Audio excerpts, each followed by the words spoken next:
Bobbie Shay Lee was living out her dream of being an NFL cheerleader when she was diagnosed with breast cancer. She was just 25 years old. Thankfully, she won her battle against breast cancer, but a series of related complications from the treatment resulted in more than 14 surgeries over the next 16 years, and another major one in 2010. Along the way, she reached out to the breast cancer community for financial support, but she did not get what she was hoping for. This experience has led her to a new fight for more transparency in charitable and corporate giving. Bobbie Shay Lee joins me now. Thank you so much, Bobbie Shay, for being with me today. I want you to take me back to that moment in 2010. You're in a hospital and you turn on your television and it's October, and what do you see when you are flipping on that television and it's an NFL game? You know, I really think the experience started just before getting to the emergency room or to the OR center, having an injury to my chest wall, needing medical care, not having insurance, that constant battle that I had endured, not having insurance, and not being able to get access to care, not even being able to get an appointment with a physician, reaching out to all of the resources that I had supported in the past, breast cancer agencies that I'd worked closely with, right. Even lobbied on behalf of. So that's where it really started to raise a red flag to me that there were no direct services for patients in need. Fast forward, I'm in recovery, and Sunday afternoon, you flip on the TV and all you see is a sea of pink on the football field. And that's when it really just struck a chord that was uncomfortable and didn't sit well with me. And describe the discomfort. What was it about? Was it that this sea of pink didn't sort of gel with what you were experiencing, or it didn't trickle down to actually helping you or other women on the ground? It was actually direct hypocrisy that I was watching, because I had been with the NFL for 3 years, and in my last year, diagnosed early in the season with breast cancer, and it wasn't an awesome experience. It was not a time where I was supported by officials in my franchise, and in that moment and in that time in '98, I just took it as, you know, this is part of my journey to educate people and to diminish the stigma that was attached to breast cancer patients. But now fast forward 16 years later, profiting from breast cancer, and I had known for a fact that when I researched what the NFL Foundation had done as far as contributions to direct support, there was little to none available. And there was a poignant article that was written by an author, Aaron Gloria Ryan, who I have to get a tremendous amount of credit to why I'm doing what I'm doing, because it validated every concern that I had. It put in context and made it real. It was no longer just a personal fight. This was in fact a fight that had such a broader scope. And you know, the NFL is just the obvious offender. There's plenty of offenders that are equally as responsible for profiting off of print merchandise. And what do you say to people whose response to that is, well, here they are highlighting this disease that takes a lot of lives, that they are perhaps saving one life, two life from a woman who might watch this, see the pink shoes, and go get a mammogram, and that early detection could lead to saving her life. What do you say to that?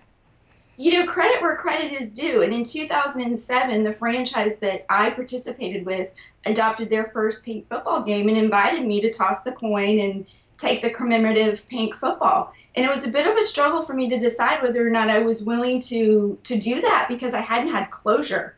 And when I sat back and I looked at what I expected from them in 1998, you know, what they were offering for me in 2007 was rising to the occasion. They were willing to acknowledge the disease, they were willing to engage in the community, and they were willing to raise education. But what's happened since that point is really quite astonishing and very uncomfortable, because I reached out for information. I contacted the NFL Foundation and I asked for 990s, specifically because it's a little, the way they're set up is a little different than most other nonprofits. They have 7 subsidiaries that are tax exempt, and they had 30 days to respond to my request, and I have not since responded. And you know, now that becomes a bigger concern for me, because that's a federal regulation as part of their tax exempt status, that they must be transparent and they must respond to those kind of requests within 30 days. So now I'm looking at what kind of formal actions I need to take moving forward in this fight.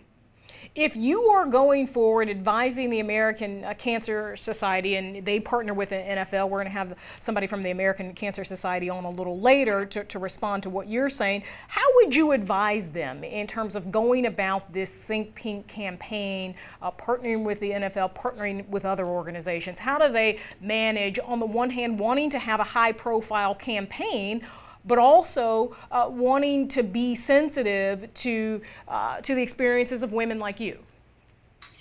You know, it's a difficult position that they're in. Obviously, that's a partnership that's brought, you know, some validation to what they do. Again, NFL is not a small organization, and I don't want to diminish the value of what they're doing, but really my fight is to protect the consumer and to raise awareness among the consumers, so consumers understand that, in fact, the dollars they're investing in these retail products, whether it's the NFL or someone else, is not necessarily going to the direct effect or direct impact of a patient. And ironically, this morning I was in Panera Bread having breakfast, and a woman was sitting next to me looking at a magazine. And now, I don't work for this company, I don't represent this company, I have nothing to do with them, but this is a perfect example, if you can see this, of the kind of disclosure that I think that needs to be mandated. It says here, $7.50 of this ornament is the cost, $5.41 is the direct donation, and down at the bottom it indicates exactly which foundation that money goes to. And that's the kind of transparency you want to see. Absolutely. It would make consumers more informed about where their money is going. Absolutely. And you know, I am committed to many of my brands. Some of them who are under fire because of chemicals that they use that could potentially cause cancer. But the reality is, I don't want to take away anyone's personal choice. I don't want to discourage the NFL or any other retail provider to participate and engage in this cause. I mean, kudos to Estee Lauder, who even developed the pink ribbon years and years ago. But we're just in a new phase, and the environment is changing. Patients' needs have changed, and I think we have evolved beyond awareness. And I would tell American Cancer Society, it's now your responsibility and your place to take care of those patients and those consumers who have need for direct patient care in order to have successful remissions. Bobbie Shay Lee, thank you so much for sharing your story today. We really appreciate it. Good luck to you. Thanks. And you can visit on underreconstruction.org for more information just about our petition and how we hope to move forward. Thank you so much. Thank you.